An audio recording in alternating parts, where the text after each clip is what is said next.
Hello! Right now, you are meant to be watching a feature-length video on the strange and fascinating overlap between fictional wrestling personas and their real-life human counterparts. However, to say that WWE put a slight roadblock in the way of that video is like saying that Yokozuna could be a little heavy-handed. So while I figure out creative ways to not get sued by Vince McMahon and his circus of angry muscle boys, I shall do what I do in all times of darkness. Turn to anime, and specifically JoJo's Bizarre Adventure. The first one of these videos coming out 7 years ago, in which I hilariously mispronounced actual author Hirohiko Araki's name as Ariaki, and that's the last mistake I ever made. What's mad when I think about that video now is this video came out in a time when the combination of JoJo being a copyright nightmare as well as perhaps just a little too fabulous for the West meant that the idea of it succeeding on a global level felt, well, unlikely. But then, 7 years later, here we are. That is what's happened. So much so that now it kind of feels like that we're in the aftermath of that. A combination of long-term fandom fatigue as well as Netflix's hype-destroying batch releases, meaning the same excitement that was there for the previous JoJo parts just doesn't really feel there for part 6. Which is a bummer to me because Stone Ocean is my favorite JoJo part. Okay, I might have said in the part 4 video that was my favorite. I don't remember, and I'm not watching my own video. But look, I'm allowed to change my mind. Part 6 has issues. Even by JoJo standards, it is weird and convoluted. It has some, we'll call them uneven stand battles, and oh boy, that ending, we'll get to that. But like two beautiful cowboys on a frosty winter's morn, no matter how wrong society tells me it is, I just can't quit part 6. That is why I am here today, to explain to you why I love this beautiful broken part so much, and we should all be way more excited about its anime release than we are. Let us begin. Oh, another reason I haven't posted in a while is that I got married to a very small and complicated and beautiful little person, and I don't talk about her in these videos because I know she doesn't want that, but just this once, I wanted to mention it. I love you, Michelle. Thank you for marrying me. Also, I think I should have left the Brokeback Mountain joke till the part 7 video. That would have been good. Okay, look, depending on what state of weakness you catch me in, I might waver between part 4 and part 6 being my favorite JoJo parts. The same is not true of this next statement. Jolyne Kujo is my undisputed favorite JoJo. This is for many, many reasons, but what I love is how many of those reasons are incorporated into her character design. Unlike many of her more human fridge-like ancestors, Jolyne is, well, not that. Her build is small, slender, and feminine. This is not a superhero. This is a teenage girl. And you can see that in everything from her Britney-esque gang tattoo to her braided ox buns, which I have to believe were inspired by this photo of Gwen Stefani, to her Wild Web jumpsuit and chaotic neon makeup, all making Jolyne feel ripped straight from a 90s drug-fueled rave, steeped in the fashion, styling, and culture of that era. And that alone makes her feel chaotic and rebellious, but even more so when you look at how Jolyne's design is the first protagonist since Jotaro to throw off the Japanese school uniform / bancho aesthetic. Like, her entire visual identity is an attack on everything that came before, which is appropriate given her anger towards her estranged father Jotaro, but the real genius of this design is how it also ties her to that same legacy. In Jotaro's design, we can see how his open jacket creates this rectangular space in his chest that does a lot to make him feel imposing and powerful and masculine, but then in Josuke's design, we see that space transform into a kind of loose heart shape, which I think is evocative of Josuke's softer nature, only for that same negative space to tighten into a more defined shape in Giorno's design before finally solidifying into a physical object in Jolyne, so subtly and beautifully tying Jolyne's design into the Joestar bloodline and every protagonist that has come before her. The major theme of part 6 being that your past, that your ancestors, that your memories are an inescapable part of you, and I think it's incredible how Jolyne's character design explores that idea. All at once, Jolyne is an attack, acknowledgement, and reflection of what a JoJo's protagonist is, and you can feel that the moment the story begins, as our brand new, newly incarcerated hero is caught masturbating by a prison guard. Okay, look, I think this moment is actually really vital in understanding the appeal of Jolyne. Compare this to the introduction of our other 3 protagonists, all of which had stands by the time their story begins, whose opening chapters are used to highlight how strong, cool, or beautiful they are. And then we have little pissy pants Jolyne. She has no stand, she is weak, vulnerable, and as of that first page, humiliated. But it's from that lowly position we get to watch Jolyne's rise over the course of Stone Ocean. That is what makes her special. A growth that begins as soon as she acquires her stand, Stone Free. And it's in Stone Free we can start to see a very different approach in how Araki writes protagonists. Unlike Star Platinum or Crazy Diamond, Stone Free is not this ultra powerful problem solver. Though its combat ability is described as above average, it initially cannot punch through either the stone walls of Jolyne's cell or the iron bars which keep her there, something we've seen both Jotaro and to a lesser extent Josuke able to do. Instead, Stone Free has the ability to produce a small strand of thread. The power of Stone Free coming not necessarily from the stand itself, but how Jolyne chooses to use that ability to overcome the stand's limitations. Take this part, for example. Gwes mocking Jolyne for Stone Free's inability to break down the metal gate between them.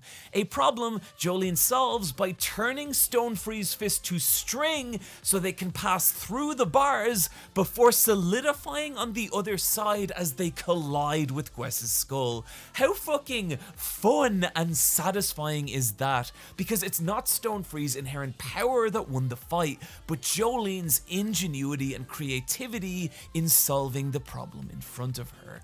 And you could see Araki playing with this concept with Giorno's gold experience from part 5, a stand initially described as very weak, the only issue there being that gold experience made no goddamn sense at all, and if you say you understood it, you're a liar! A filthy liar! Rather than the just mess of different abilities that was piled onto gold experience, Stone Free works off a specific physical rule set, and watching Jolyne learn to manipulate that rule set is a part of what makes her so much fun as a character. For example, using her thread to sew up wounds, as a grapple hook, to steal items and knickknacks, as a wire through which to communicate with her allies, as a protective layer of armor to help her intercept incoming attacks, as a subtle way to redirect the force of her opponents, to scorpion harpoon her enemies into giant gravity wells, as a net to protect herself from raining poisonous frogs, as a detection system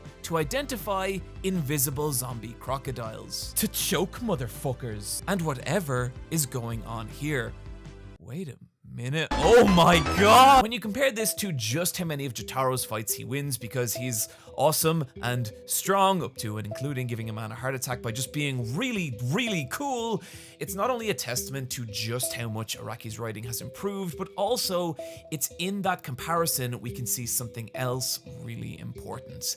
Jotaro is a badass, Jolyne becomes one. If you ask me what I love about Jolyne, basically none of it is is there when we first meet her. She is a gullible idiot teenager who has been framed for a hit-and-run accident actually committed by her rich dickhead boyfriend, who has manipulated Jolyne through a conniving lawyer into accepting a 15-year jail sentence. But from there, we watch her grow. We watch her come to understand the prison and how it works, how to recognize when someone's trying to take advantage of her, how to stand up for herself, and gradually that growth, that resolve and strength begins to define her as a character, which we can see in one particularly powerful scene when she gets shit thrown on her face.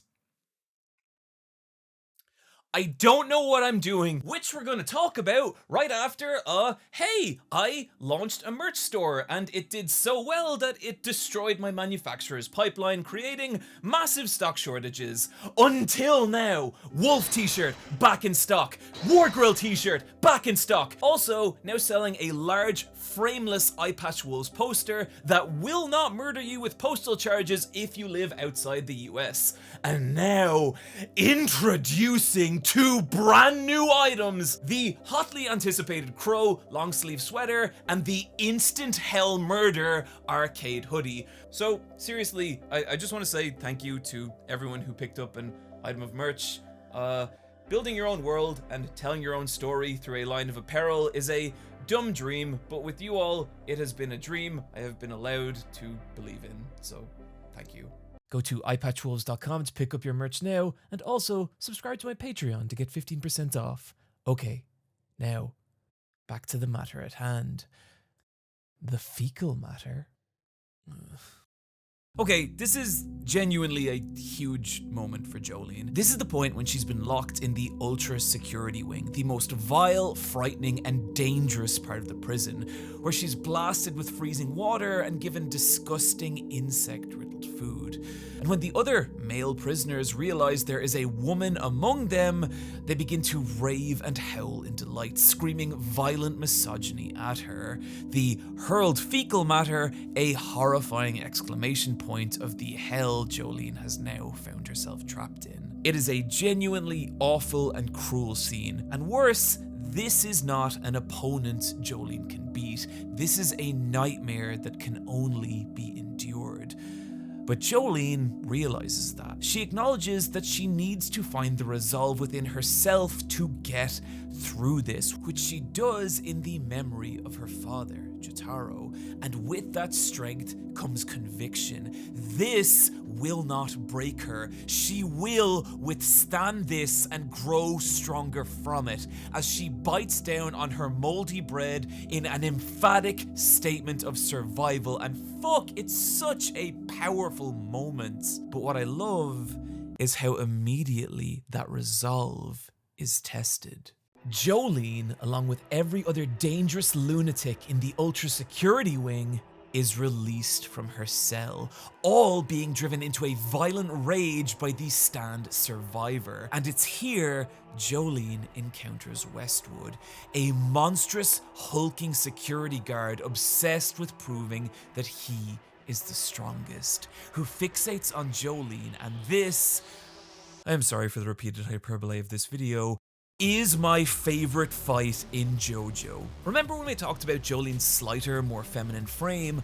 Well, here is where that starts to matter. The terrifying physical difference between Westwood and Jolyne framing this entire fight. Westwood using his massive hulking body to pummel Jolyne, beating her into near unconsciousness and dragging her to the ground with crushing chokeholds.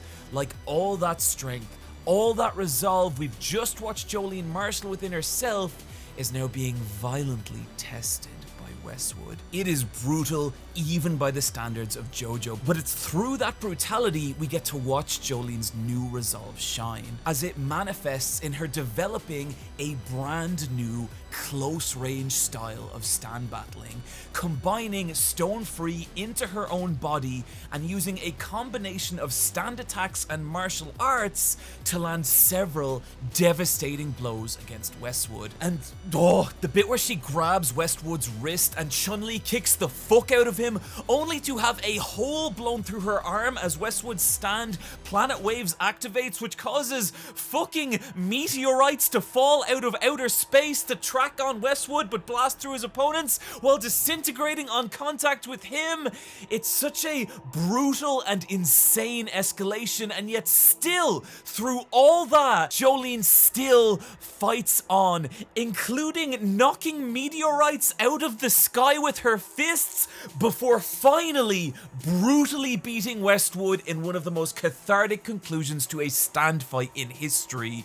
Jolyne falling to her knees and just screaming this primal, guttural howl of victory. And God, it's so fucking cool, because how far does she now feel from that lost, vulnerable child we first met in the jail cell?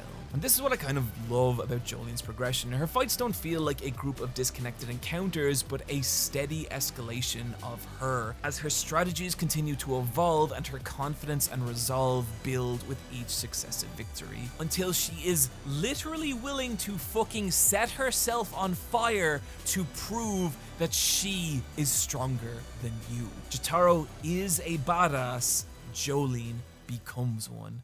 It's actually in Jotaro that part 6 does two really interesting things, and the first is how it recontextualizes him. When Jotaro appeared in part 3, he was an extremely entertaining, if not especially deep character, and while I think that simplicity was part of his appeal, what's been interesting since then is watching Araki develop that character in each successive part, and now in part 6, we peer even deeper into him. We see the flawed human part of Jotaro Kujo, a lifetime spent fighting back the evil Dio has created, now isolating him from his family, Jotaro being nearly entirely absent from Jolyne's life. His coldness, his stoicness, the things that make him so cool and appealing, now the emotional barrier between him and his daughter. Jotaro's presence in Stone Ocean also does something else. Jotaro and his invincible stand Star Platinum have beaten two major series antagonists up till this point, making them the ultimate assurance that everything will be okay. Which is why it's so shocking when Whitesnake, the new main antagonist stand, early in the story robs Jotaro of both his stand and his memories, leaving him a husk. Not only giving Jolyne a motive in retrieving her father's stand and memories, but placing the onus of the story directly on her. She is the hero, no one is coming to save her, making her rise from lowly masturbator to self-immolating badass all the more meaningful.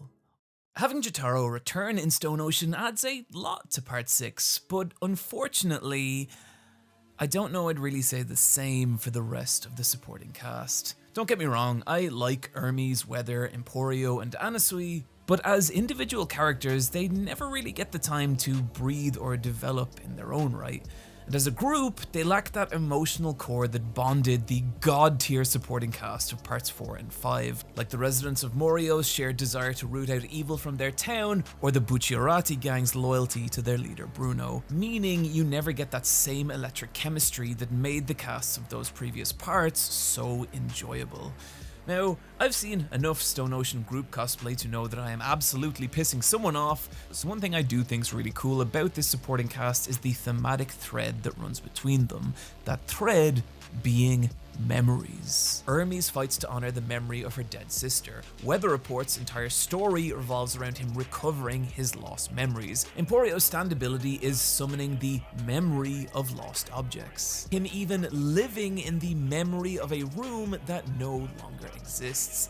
And Anasui, well, honestly, I don't really know what the deal with Anasui is, except that he used to be a girl, but not even like narratively or in a fun way, because in his flashbacks, he's also a boy, but then maybe he used Diver Down to rejig his anatomy, and there is this interview where Araki talks about wanting Anosi to be a character beyond gender, but then why is he only a boy in the anime? Because that just makes no goddamn sense at all. The lesson here is that Anosi is a complete mess. Do not try and figure it out in my comments. However, there is one beautiful little exception to all my criticisms with the supporting cast of Part 6, and it is Foo Fighters. In general, I'm just kind of a sucker for non-human characters pretending to be human, and Foo Fighters is a very entertaining one of those, but it's in how her character ties to that central theme of memories that really makes me love her. You see, Whitesnake created Foo Fighters by rocking too hard. The preceding joke was stolen from H-Bomber Guy. I would like to take this opportunity to apologize while simultaneously acknowledging that I would do it again, which he did by taking Plankton and giving it a stand and memories. And initially, the only purpose to Foo Fighters' existence is as a kind of guard dog. Her days spent in an endless repetitive cycle of patrolling a farmhouse and protecting a pile of burnt CDs hidden in a tractor. We'll get there. Each day, an exact monotonous replica of the one that came before it. Her life devoid of context or meaning, and it's only upon meeting Jolyne and Hermes that she leaves this place and begins to form bonds and create memories, even stating living is more than just being alive. It means making memories. That's the remarkable thing about humans. Their memories give their cells courage. So while I do think the supporting cast in general are weaker than previous parts, I also appreciate how nearly all of them add to that core theme of memories. But before we go too far down that particular rabbit hole, I want to take a second and turn our attention to another of the more divisive and, to me, disappointing aspects of Stone Ocean, and that is its anime adaptation. I want to be a little careful here. The Stone Ocean adaptation is okay. In terms of being a basic translation of its manga, it's fine. And that is why it's so disappointing. While you could argue that Part 4's adaptation softened Araki's art style a little too much, you cannot argue with what a spectacularly creative visual reinterpretation it is of Diamond is Unbreakable. And while Part 5 pulled back on the creative visual zaniness, it upped the absolutely insane level of production. And Part 6 does, well, neither of those things. This is disappointing on multiple levels, one of the biggest being that a strong adaptation of Stone Ocean could have made up for one of its weakest aspects. When you think back to previous JoJo parts, think of how drenched in the visual culture of locations their stories were. The globe-spanning stand battles of Part 3, the surreal yet cozy streets of Morio of Part 4, or Italy's beautiful blend of Romanesque and Gothic architecture that was the backdrop of Part 5. But then you have Part 6, where the setting is prison, which is just a lot less visually exciting. But an anime adaptation could have done so much to remedy this. There's so much that becomes possible with color, a landscape format, and a team of creative background artists. Think of just how much life was brought to Morio with its wild, surreal color direction, or hell, even just the neon-soaked palette of the Green Dolphin Penitentiary in Stone Ocean's opening. But what we actually get in the anime is, well, a lot of really uninspired layouts cast in these muddy grey and brown tones. And if I was to use a single word to describe it, it's just dull. Now, I understand dull is not an inaccurate way to describe a prison, but prisons can be lots of things. Oppressive, controlled, dangerous, frightening, but we don't get that here. It doesn't feel like any real consideration or art direction was given to what kind of emotion the Green Dolphin prison should evoke. Instead, they just seem to have directly copied the color scans, which for the record are done by Shueisha, not Araki. And you just need to look at Araki's color work to see how he might have treated it. And unfortunately, because of how much more prominently background work features in anime as opposed to manga, what it means is that one of the weakest aspects of Stone Ocean now feels even weaker. Unfortunately, it isn't just the art direction that lets Stone Ocean down.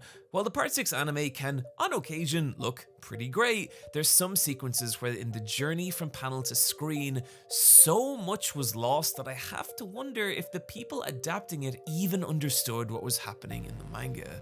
Take, for example, that goddamn beautiful sequence of Stone Free punching through the bars we talked about earlier. Think about what a complicated physical action is taking place here, but also the thought and nuance Araki has taken in depicting it. We get a panel from Jolyne's perspective, the fence pulling on the stringified parts of Stone Free's arm, before a second panel shows us Stone Free's fist reforming on the other side, solidifying as it crashes into Gwes, providing you with just enough information to feel the physicality of Stone Free and the extremely clever way Jolyne has used it here. And if that isn't fucking cool enough already, you turn the page only for Araki to set your goddamn brain on fire as the same action repeats a dozen more times in a second, all rendered with a beautiful crystal clarity. But then, look at how this is adapted in the anime.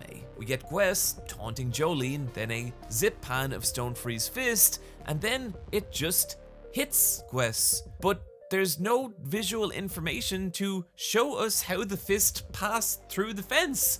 We get a few more shots of Jolyne and Gwes talking, and then an aura shot, but here it nearly looks like Stone Free is reaching around the gate and punching Gwes from the side, but even that's hard to tell because the entire shot is smeared with this ugly grey motion blur. The brilliant and specific way Stone Free was used in the manga, now completely lost. This was not a problem with auras in previous parts, which, even when very chaotic, were animated with a lot of care and nuance, but in part 6, that same skill and clarity just feels like it's missing. The heavy motion blur, perhaps added to disguise that fact, and unfortunately, it robs the Stone Ocean anime of some of the series' most explosive and memorable moments. In fact, a lot of the big moments of Stone Ocean just feel flat in comparison to the source material, maybe the most egregious coming in the fight with Sea Moon. In the manga, this fight is absolutely terrifying, a battle with this uncanny, otherworldly combination of stand and sentient creature. And I mean, look at the tension and danger that just fucking radiates from this page. The way Sea Moon and his infinity of hands flood the composition, cramming Jolyne down into this bottom corner, making her feel tense and coiled like a spring that's about to explode into this dangerous, frightening opponent.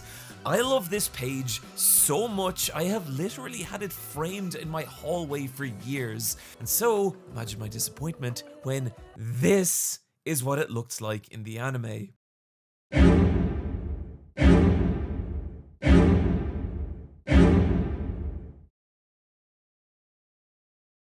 I feel I have made my point. In fact, the entire encounter with Sea Moon, one of the best in the manga, is plagued by some incredibly weak layout and storyboarding. I could keep going here, but I worry I'm starting to sound even more like the genius at work guy from The Simpsons than usual, so I'm gonna leave it at this. By part 6, Araki's ability to make manga was reaching virtuosic levels. After 15 years, he was now capable of some truly incredible things, and to watch an anime adaptation that took and elevated that material would have been something really special. And so while what we got was fine, it also falls far below what it could have been, and it's just hard not to feel a little salty about that. There is one major exception to this that we shall get to much later in the video.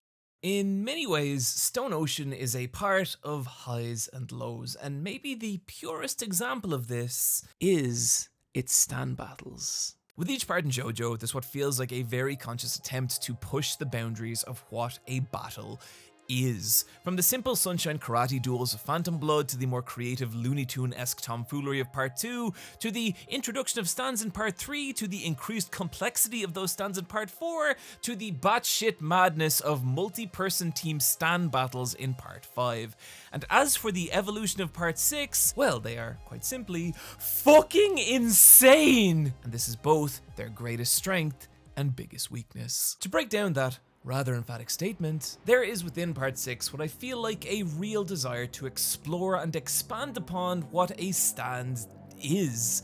And you can see this in a flashback conversation between Dio and Father Pucci, where Dio states that a stand is a manifestation of a person's soul, even suggesting that Leonardo da Vinci's stand was the Mona Lisa. There is a boner joke in there that I shall not make. The way this manifests in battle is a much looser relationship between stand and stand user. While there are definitely exceptions, a lot of the stands from earlier JoJo parts function basically like an extra limb, in full control of their user, but in part 6, that relationship gets way more nebulous. Take for example a stand like Thunder McQueen.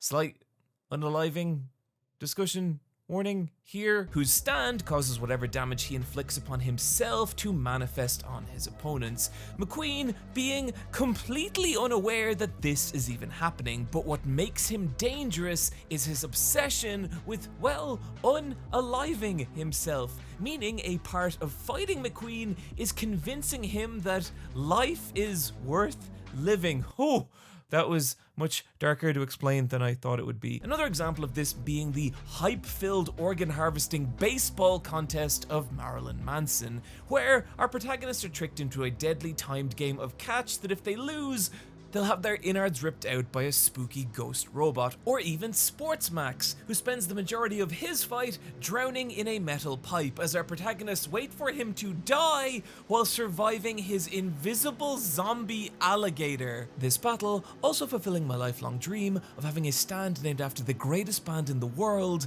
Limp Bizkit. I am joking, but not as much as you'd hope. In each of the above examples, the focus isn't on checkmating your opponent into a physical position where your ghost friend can beat the piss out of them. It's adapting and surviving inside a specific rule set.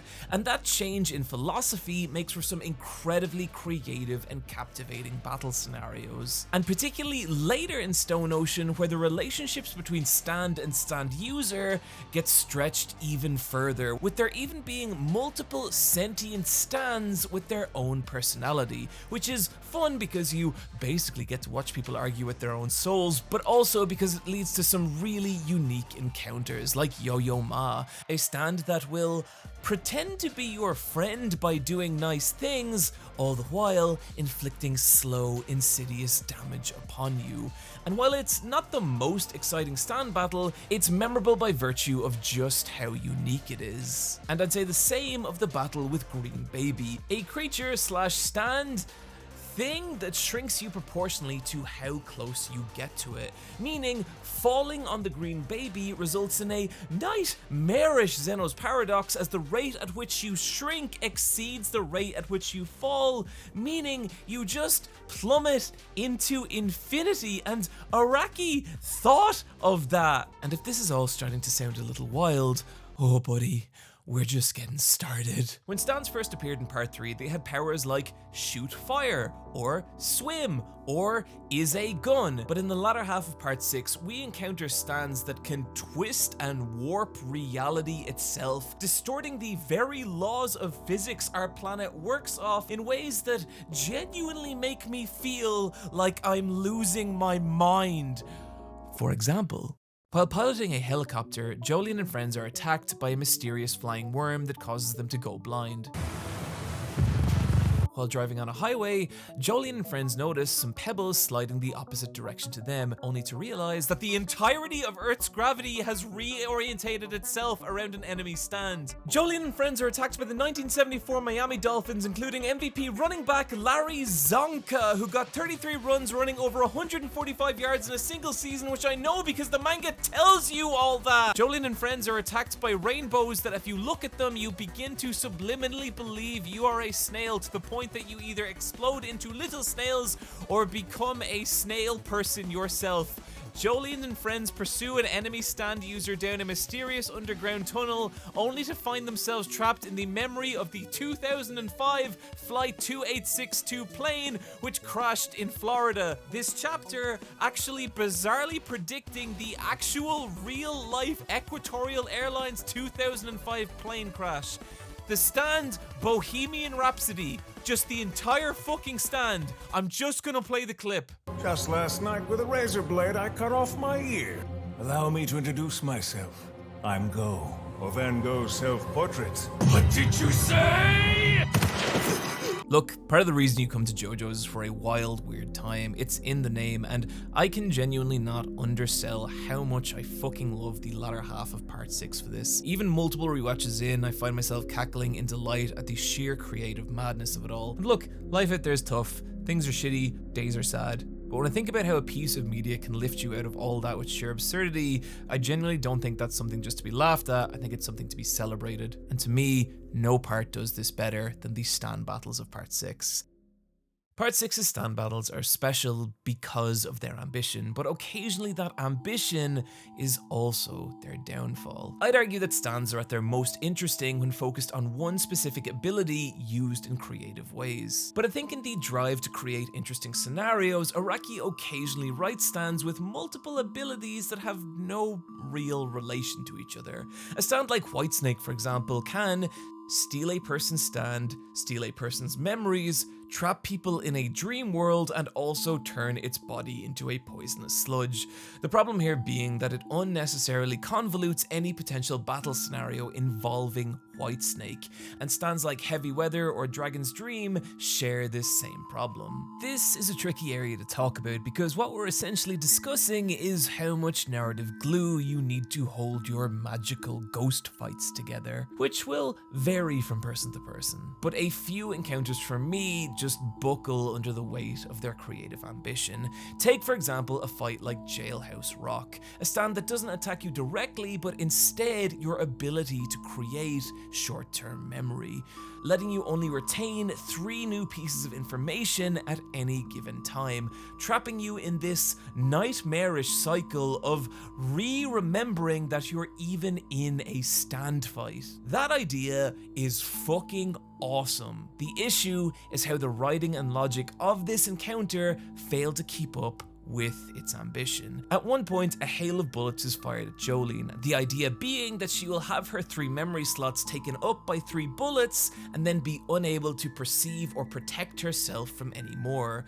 But the solution is that Jolyne looks at the hail of bullets reflecting in a puddle, the image of that reflection now only taking up 1 slot of memory, meaning she can now defend herself from all the bullets. My issue is that this solution gets into some really nebulous territory about what a piece of information is, as well as the nature of held memories, because oh god, it's happening again, isn't it? To put it another way, it's an extremely contrived solution to a very interesting problem. And while the actual conclusion of this battle is some of the most bonkers shit JoJo has ever pulled, and I love it, the uneven nature of the fight feels emblematic to me of part 6 as a whole, filled with some of the most ambitious creativity in the entirety of JoJo, occasionally struggling under the weight of that same ambition. Personally, however, that is a trade I'm willing to make. At this point, Araki had been writing weekly battle manga for 15 years, and I think a lot of what you could call flaws of part 6 are really just the result of him still trying to elevate a formula he's elevated 5 times already. And while the result may be uneven, I'm always going to respect messy and ambitious over safe and functional, and to me, that as a whole is what part 6 is. This idea touches on a larger meta aspect to Stone Ocean that honestly has kind of been looming over this entire video. But to get there, we need to go through the final piece of part 6 we have yet to talk about, and it is Father Pucci. I kind of feel bad for any post-part 4 villain in JoJo. Having to follow the double act of Dio Brando and Yoshikage Kira is like having big shoes to fill if those shoes are the size of several small countries. And admittedly, as an individual character, Father Pucci doesn't really stand out the same way they do. He's quiet, considered, his motives not as pronounced nor his personality as memorable, his only immediately discernible trait being his habit of counting upwards in prime numbers. However, it's when you look at Pucci's place in the larger story of part 6 that you begin to see not only why he's an amazing villain, But what is so incredible about Stone Ocean as a story, and what it comes back to, is something that's come up over and over this video: the theme of memories. Unfortunately, this is as far as we can go without spoilers. You have been warned. Memory has always been a part of JoJo, particularly the idea that you are defined by the memory of the people that came before you. But in Stone Ocean, it's even more pronounced. The main inciting incident and Jolyne's entire motivation is Jotaro losing his memories, and even when he gets his stand back, without those memories, he's just a husk. A major moment of character progression for Jolyne coming in her recontextualizing her memories of Jotaro, in understanding his absence from her childhood was just him trying to protect her. Well, kind of an aside, we learn in a prequel story that Jolyne's mother actually died 2 years before Stone Ocean, meaning that when Jolyne thinks of her in the beginning of the story, it's likely her memory she's taking comfort in. 3 of the most powerful stand users in Stone Ocean, in Whitesnake, Jailhouse Rock, and Underworld, all have memory-based abilities. And you also have that thematic thread of memory that runs through the supporting cast, but particularly in Foo Fighters, who, when given the chance to come back to life without her memories, refuses, stating that without those memories, it wouldn't be her. Memory in Stone Ocean is an important, sacred thing. Memories propel us, memories define us. But then you have Father Pucci, who is defined by his ability to take a person's memory. That is the ultimate sin of Stone Ocean. Memory is not sacred to Pucci. It is data to be collected and traded. But even more than that, memory is something to be feared. And that fear is what drives him.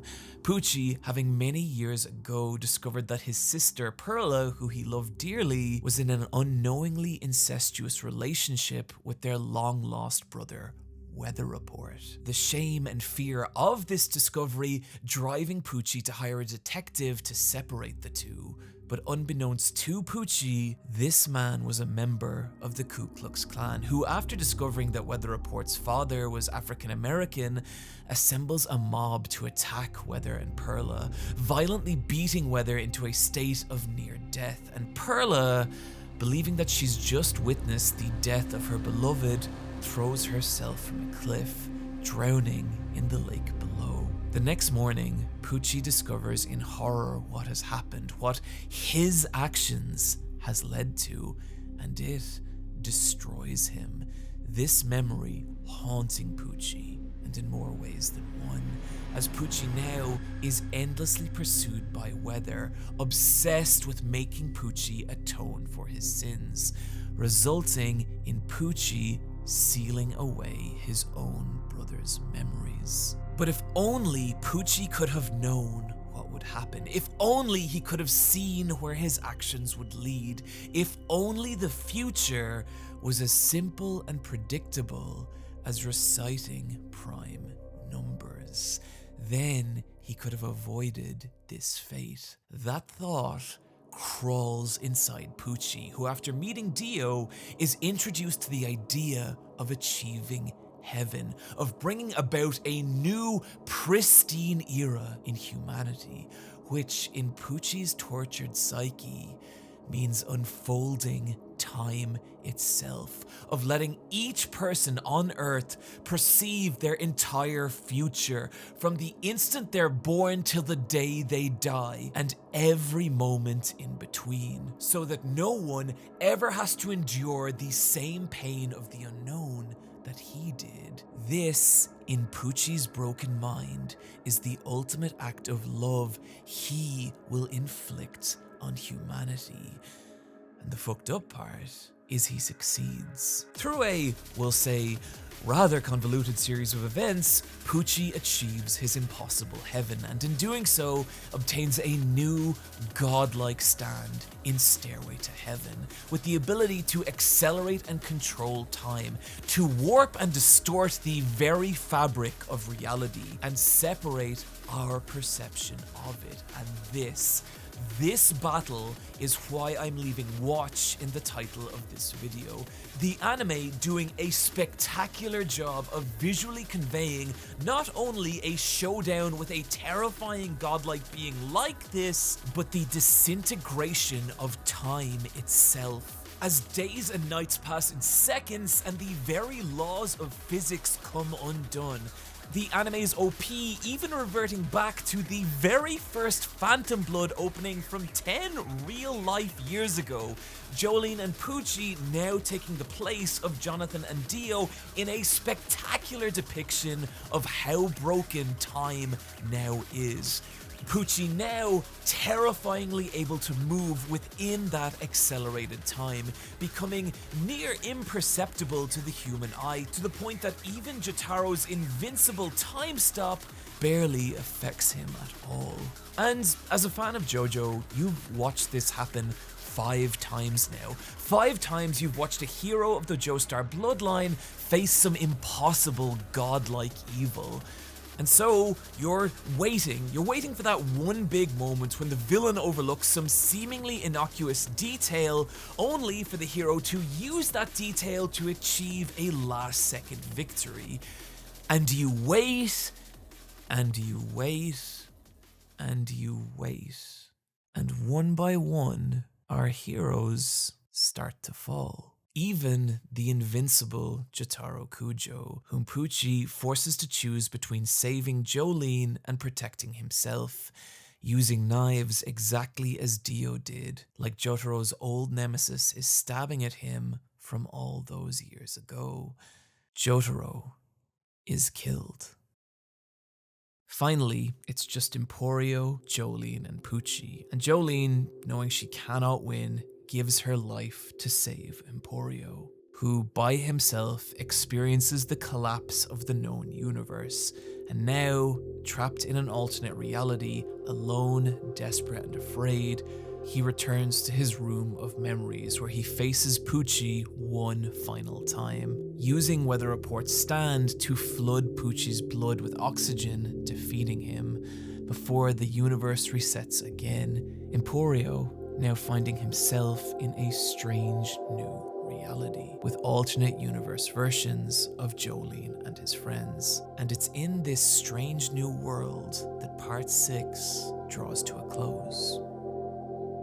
I can remember the first time I read this and thinking, wow, that was fucking bullshit! The fucking baseball kid, the little fucking baseball ghost child beats Hyper Jesus with clouds?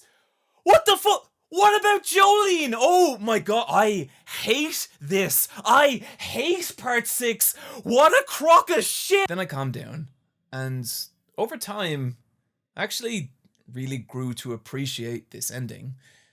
Towards the end of part 6, Araki realized something that terrified him. He had reached his limit.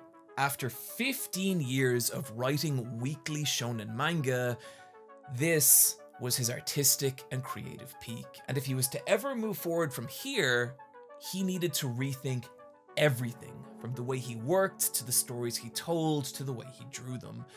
And this is what fueled his decision to start from zero, to reset the entire JoJo universe and end his legendary 15-year run in Jump. Now, stepping away from creating weekly manga.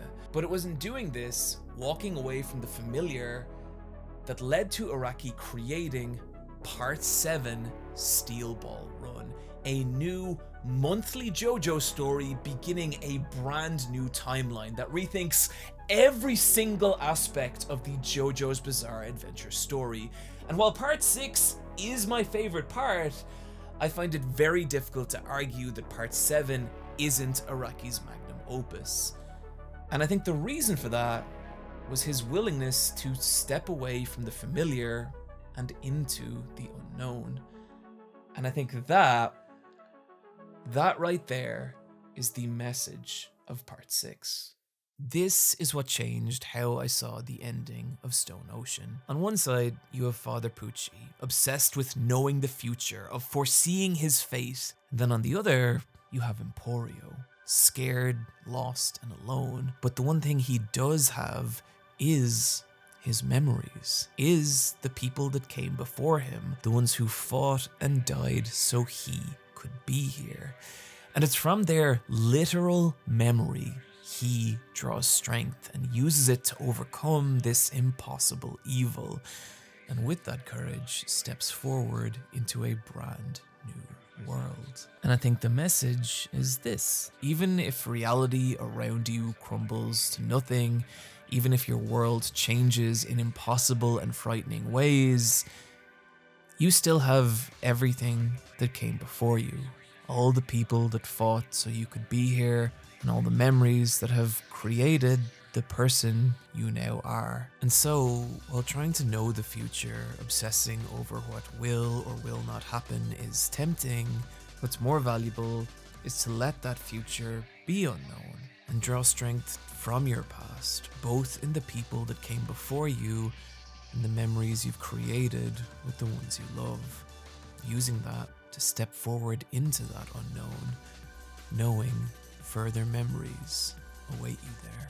And that's pretty rad.